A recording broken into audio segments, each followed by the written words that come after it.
Hello, hello, hello.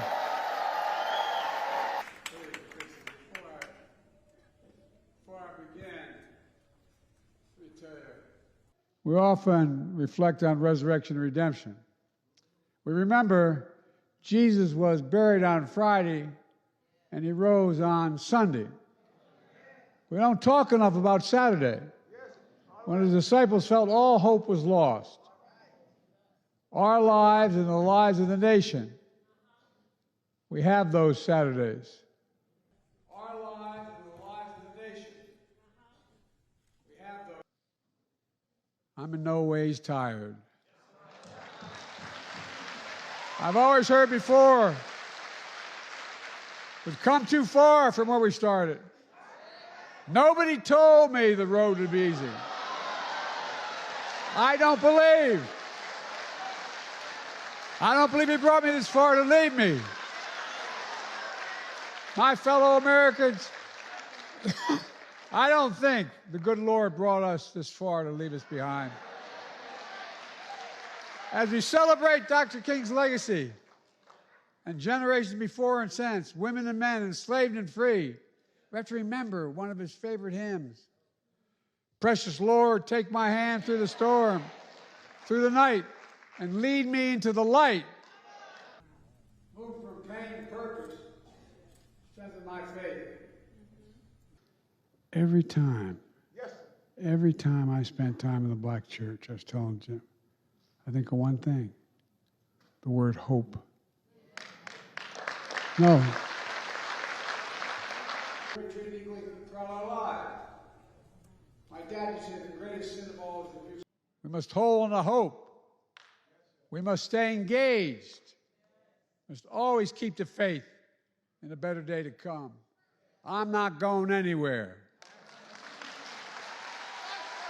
With my conscience, I believe. And friends in South Carolina like Jim and Emily Clyburn, I could not be standing there. I would not be standing. That's not hyperbole.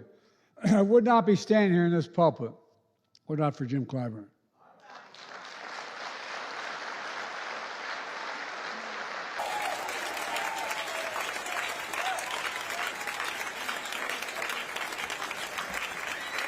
Where we are today, because the people.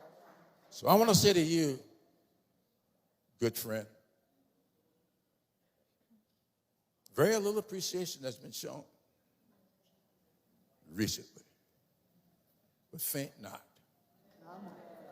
History will be very kind to you. Wow. So please.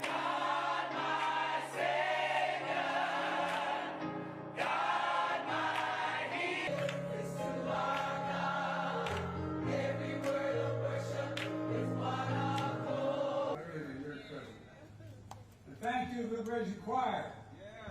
We entered office facing one of the toughest periods in our history.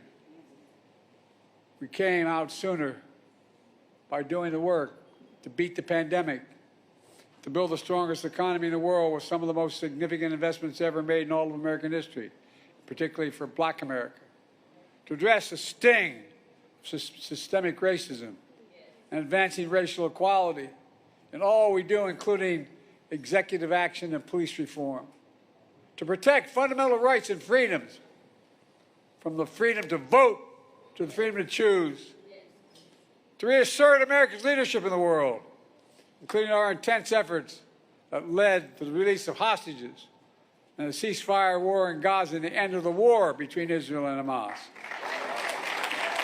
promise I made here in South Carolina, I can go on with we're proving that by remembering our history, we can make history. We know the battle for the soul of America continues. In this moment of strength of our institutions and democracy, the presidency, the Congress, the courts, a free and independent press, and yes, our institutions and our communities like this museum, they matter more than ever. To tell the truth of our nation, to stand up to what my dad said the worst of all sins was, the abuse of power, and ensure everyone gets a fair shot. That's what it's all about. To understand the journey of our democracy is difficult and ongoing, and distance is short between. Folks, there's so much we can do. We've got to stay involved.